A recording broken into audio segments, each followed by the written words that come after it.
Benny the Beaver lived in a snug, round lodge by the frozen river. The roof was piled high with snow. A tiny wooden door peeked out from the side, just big enough for Benny. Inside was warm and cozy. But Benny? Oh, Benny liked to sit outside. Benny's brothers and sisters hurried past. Each carried a branch in their strong teeth. Whap! Their big flat tails slapped the snow to keep balance. His brothers and sisters laughed. "You'll never finish if you keep dawdling." They hurried past, branches bobbing in their teeth. Benny just smiled. He watched sunlight dance on tiny ripples by the shore. A cold wind swept over the water. Ice crept from the banks toward the middle of the river. Snow drifted down, covering the dam in white. The Beaver family hurried, packing in logs and mud. By morning, the river was frozen solid. The family's winter food lay trapped deep under the ice. "We have to open a hole fast," the older beavers declare, thumping their tails in urgency. The family scrambles, gnawing at the edges of the ice, their teeth scraping and tails splashing.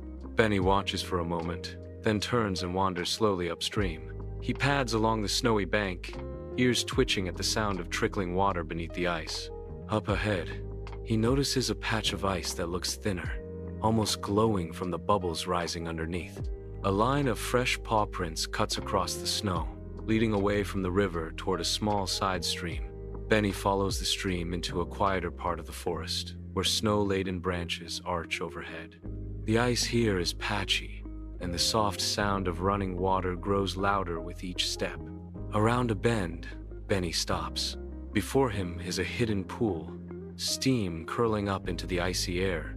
Green plants sway gently under the water, and the edges of the pool are lined with fresh branches and bark. Benny's whiskers twitch with excitement. This is a place where the water never freezes. He turns and hurries back along the snowy path, leaving neat little tracks behind him. "Follow me," he calls when he reaches the others, tail thumping against the ice. The tired beavers pause their frantic chipping, glancing at each other.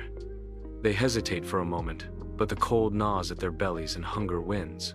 The whole family follows Benny through the forest, their dark shapes moving like shadows between the trees.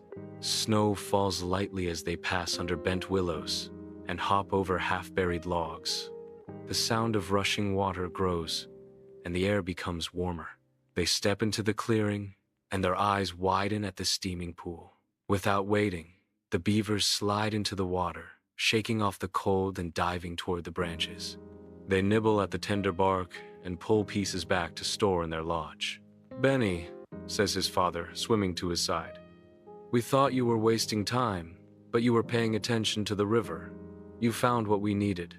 Benny smiles, his whiskers dripping, the warm water lapping at his fur. From then on, the beavers work hard, but they also take time to notice the little clues the forest offers. And Benny? He still loves to pause, watch the ripples, and listen to the quiet secrets of the river.